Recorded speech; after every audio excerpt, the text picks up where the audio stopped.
Am I a jerk for ruining my sister's wedding and exposing a huge family secret? Alright, so I never thought I'd be the type to air out my dirty laundry online, but I really need to know if I'm the bad guy here. I, 30 am currently in a massive family feud after what went down at my sister's wedding. Buckle up, because this is going to be a wild ride. So, my sister, Sarah, 28F, has always been the golden child. She's smart, pretty, successful, and everyone just loves her. I don't have any issues with that. She's my sister, and I love her. But our family has always had a bit of a competitive streak, and it feels like I've been living in her shadow my whole life. Sarah recently got engaged to Tom, 32 a guy she met through work. He's a nice enough dude, I guess, but there's always been something about him that rubbed me the wrong way. He's just too perfect, you know? Like, no one is that perfect. Anyway, they decided to have this huge, lavish wedding at our family's estate. Everyone was invited, including our extended family and friends from all over. Now, here's where things start getting messy. A couple of months before the wedding, I found out a huge family secret. I was helping my mom clean out the attic when I stumbled upon an old box of letters. Being the nosy person I am, I started reading them. These letters were between my mom and some guy named Jack. To my shock, it turned out Jack was actually my biological father, not the man who raised me. I confronted my mom about it, and she broke down, admitting that she had an affair with Jack before she married my dad. Apparently, my dad knew about it but decided to raise me as his own. I was furious and felt betrayed, but I decided to keep this information to myself, not wanting to ruin Sarah's big day. Fast forward to the wedding day. Everything was going smoothly until the reception. I had a few too many drinks and started feeling emotional about the whole situation. During my toast, I accidentally, or maybe subconsciously on purpose, let it slip that I wasn't my dad's biological son. The room went dead silent, and you could hear a pin drop. My mom burst into tears, my dad looked like he wanted to crawl under a rock, and Sarah was fuming. But wait, it gets crazier. As if that bombshell wasn't enough, Tom stood up and dropped another one. He confessed that he had been having an affair with one of the bridesmaids, who also happened to be Sarah's best friend, Emily. The crowd gasped, and Sarah looked like she was about to explode. At this point, the wedding was in absolute chaos. People were yelling, crying, and storming out. Sarah screamed at Tom and Emily, calling them all sorts of creative names, and then turned her wrath on me for ruining her special day. I tried to apologize, but she wasn't having any of it. She accused me of being jealous of her and trying to sabotage her happiness. To make matters worse, my grandma, who's always been a bit of a wild card, decided to chime in and reveal that she never liked Sarah in the first place. She went on a rant about how Sarah was always the spoiled one and that she deserved to have her wedding ruined. This, of course, didn't help the situation at all. Now, our family is in shambles. Sarah isn't speaking to me, my parents are devastated, and Tom and Emily are nowhere to be found. I've been getting angry texts and calls from relatives blaming me for the whole mess. I honestly didn't mean for any of this to happen. It just all came out in a moment of drunken weakness. So, am I the a-hole for ruining my sister's wedding and exposing a huge family secret? Or was it just an unfortunate series of events that I couldn't control? I need some perspective here because right now, I feel like the biggest jerk on the planet. Update 1. Wow, I did not expect this post to blow up like it did. Thank you all for your comments and messages. I've been reading through them, and it's been a lot to take in. Some of you think I'm the biggest a-hole ever, while others think my family had it coming. Here's a bit more context and an update on what's been happening since the wedding. First off, I want to clarify that I genuinely didn't intend to ruin my sister's wedding. I had planned a nice, heartfelt toast, but the emotions of discovering such a huge family secret got the better of me. Alcohol certainly didn't help my decision-making process that night. I know it was a crappy thing to do, and I've been beating myself up over it. Since the wedding, things have only gotten more complicated. Sarah and I haven't spoken directly, but she's been airing her grievances through our family group chat and social media. It's been brutal. She's posted things like, "Some people can't stand to see others happy," and "Family isn't always blood," which, while true, definitely feel like they're aimed at me. Tom and Emily have been laying low. From what I hear through the grapevine, Tom has been staying with a friend and trying to figure out his next move. Emily has basically gone MIA, probably to avoid the wrath of my sister and everyone else. I did hear that Tom reached out to Sarah to apologize and explain himself, but she wasn't ready to hear it. My parents are a mixed bag. My mom is heartbroken and has been crying nonstop. She's trying to process the fact that her affair, which she thought was buried in the past, is now out in the open. My dad is quieter, but I can tell he's hurt. We had a long talk, and he said he doesn't regret raising me as his own son, but he's disappointed in how everything came out. He's also upset about Sarah's wedding being ruined, of course. The most unexpected part has been my grandma. After her outburst at the wedding, she's become a bit of a pariah in the family. She claims she was just telling the truth and that it was about time someone did. She's never been one to hold back her opinions, but even this was extreme for her. I don't think she fully grasps the damage she caused. As for me, I'm trying to make amends. I've apologized to my parents and explained my side of things. They're hurt, but they're trying to understand. I've also tried reaching out to Sarah, but she's not ready to talk. I can't blame her. I'm giving her space and hoping that with time, she'll come around. To those who asked about Jack, my biological father, I haven't reached out to him. I don't even know if he's alive or where he is. Part of me wants to find him and get answers, but another part of me feels like it's not worth reopening old wounds. Maybe one day I'll decide to look for him, but right now, my focus is on repairing the relationships I've damaged. Update 2. It's been a few weeks since my last update, and things have taken yet another wild turn. I'm honestly not sure how much more drama I can handle, but here we go. Out of the blue, I got a message on Facebook from someone claiming to be my half-sibling. Her name is Lisa, 25F, and she found me through some internet sleuthing. Apparently, she's Jack's daughter from another relationship. She had no idea about me or the affair between my mom and Jack until recently when she started digging into her family history. Lisa wanted to meet up and talk, so we arranged to meet at a coffee shop. I was nervous but also curious to learn more about Jack and my biological family. When we met, it was like looking at a female version of myself. We have the same eyes and smile, which was both comforting and eerie. Lisa told me that Jack passed away a few years ago. He had been sick for a while and didn't have much contact with his kids. She didn't know much about his relationship with my mom but said he had mentioned her a few times, always with regret. Apparently, Jack always wondered what happened to me but didn't want to cause trouble by reaching out. Meeting Lisa was bittersweet. On one hand, it was nice to know more about my biological roots. On the other hand, it brought up a lot of emotions I wasn't ready to deal with. We decided to stay in touch and get to know each other better, but it's still a lot to process. Meanwhile, the fallout from the wedding continues.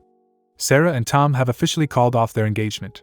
Sarah has been focusing on her work and trying to move on.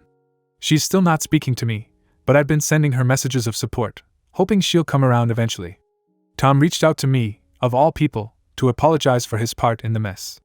He admitted he had been struggling with his feelings for Emily for a while and didn't handle things the right way. I told him that while I appreciated the apology, he needed to focus on making things right with Sarah, not me. My parents are trying to move forward, but it's been tough. My mom feels like she's lost both of her children, and my dad is caught in the middle. They've started going to counseling, which I think is a good step.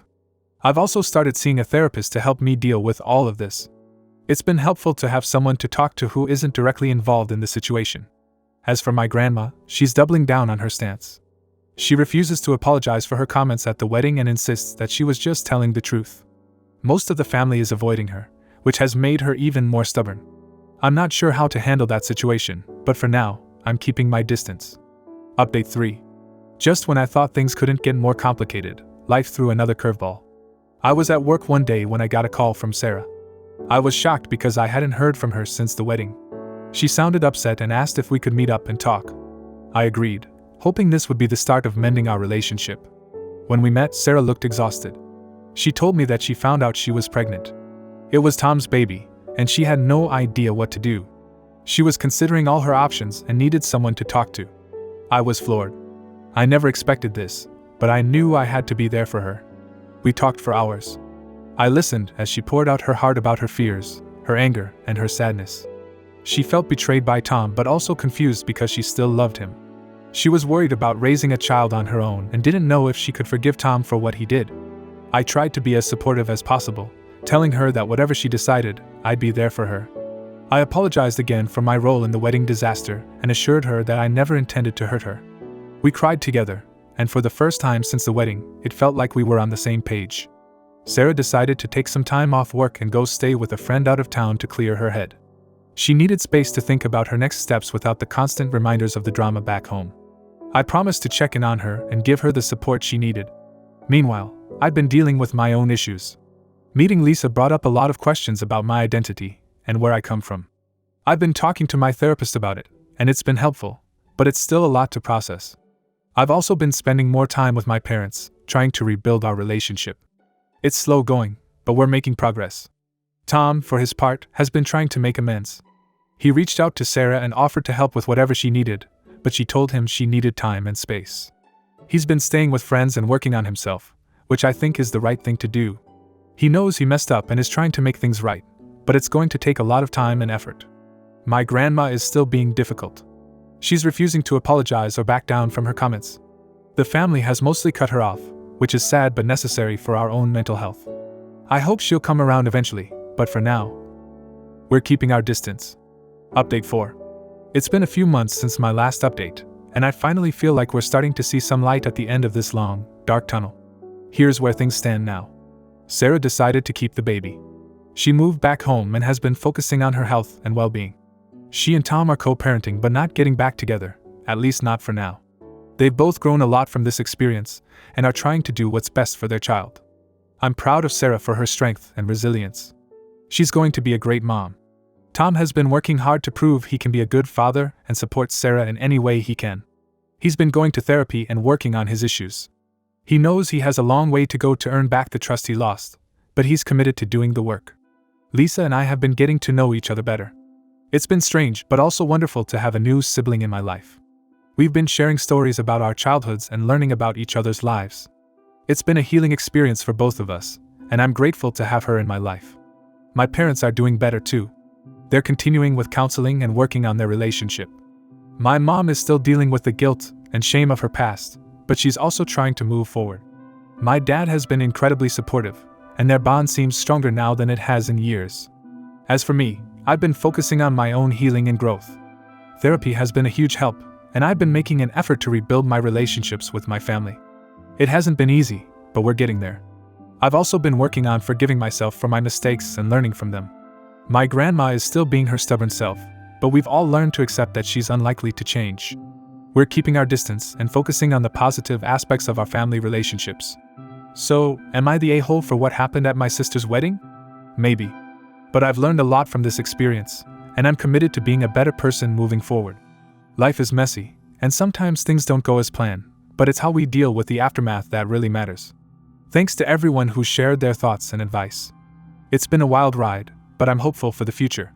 Here's to healing, growth, and better days ahead. Update 5. A few more months have passed since my last update, and things have continued to evolve in unexpected ways. I never imagined that our family's chaos could lead to such profound changes and new beginnings, but here we are. Here's the latest on what's been happening. Sarah's pregnancy progressed smoothly, and she gave birth to a beautiful baby girl, whom she named Lily. Being an uncle is a new experience for me, and I have to say, it's pretty awesome. Sarah and I have started rebuilding our relationship, and I'm glad to be a part of Lily's life from the start. Sarah has shown incredible strength and grace through all of this, and I have nothing but admiration for her. Tom has stepped up as a father in ways I didn't expect. He's been there for every doctor's appointment, every late-night feeding, and every diaper change. It's clear that he genuinely loves Lily and wants to be a good dad. Sarah and Tom have managed to find a balance that works for them, co-parenting while maintaining their individual lives. It's not easy, but they're making it work, and I think it's a testament to their maturity and dedication to their daughter. Lisa and I have grown closer, and our sibling relationship has become an important part of my life.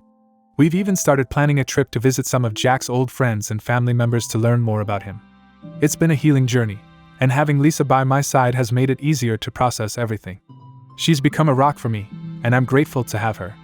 My parents are in a much better place now. Counseling has helped them work through their issues, and they've found a renewed sense of love and commitment to each other. My mom has finally forgiven herself for her past mistakes, and my dad has shown incredible support and understanding. It's been a long road, but they're stronger now than they've ever been. As for my grandma, well, she's still a wild card. We've managed to have a few civil conversations, but she remains unapologetic about her behavior. I've accepted that she's unlikely to change, and I've made peace with keeping a healthy distance from her. Family dynamics are complicated, and sometimes the best thing you can do is set boundaries. On a personal note, I've been making significant strides in my own life. Therapy has been instrumental in helping me understand myself better and cope with all the changes. I've also been focusing on my career and personal goals, and things are finally starting to look up. I've reconnected with old friends and even started dating again. It feels like I'm finally getting my life back on track. Update 6. Just when I thought things were settling down, life threw another curveball my way. One evening, I got a message from a woman named Karen, 45F, claiming to be a close friend of Jack's. She had heard about me from Lisa and wanted to meet up to share some stories and memorabilia she had from her time with Jack. Intrigued, I agreed to meet her. Karen turned out to be a warm and welcoming person, and our meeting was both emotional and enlightening. She shared stories about Jack's life, his passions, and his regrets. It was clear that Jack had been a complex man, full of contradictions and depth. Karen also had a box of old photos, letters, and personal items that she thought I might want to see. As we sifted through the box, I felt a mix of emotions. There were photos of Jack at various stages of his life, smiling and full of life. There were letters he had written to friends and family, revealing a man who cared deeply but also struggled with his own demons.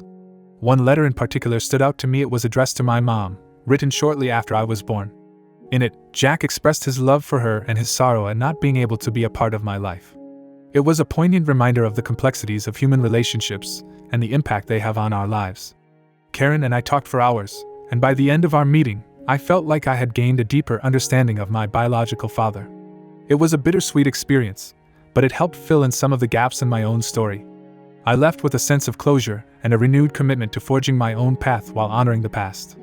Final update: with all the twists and turns that life has thrown at me, I've come to realize that the only constant is change. I've learned a lot about myself and my family over the past year, and I'm determined to take those lessons to heart as I move forward. Sarah, Tom, and I have started a new tradition of weekly family dinners. It's a way for us to stay connected and support each other as we navigate our new realities. Lily has brought so much joy into our lives, and watching her grow has been a reminder of the beauty and resilience of life. Lisa and I continue to build our sibling bond, and our upcoming trip to learn more about Jack is something I'm genuinely looking forward to. It's a chance to honor our shared history while creating new memories together. My parents are planning a second honeymoon to celebrate their renewed commitment to each other. They've shown me that love can endure even the toughest challenges, and I'm inspired by their journey. As for me, I'm focused on living authentically and embracing the unpredictability of life. I've learned that it's okay to make mistakes, to be vulnerable, and to seek help when you need it. I'm excited about the future and the opportunities it holds.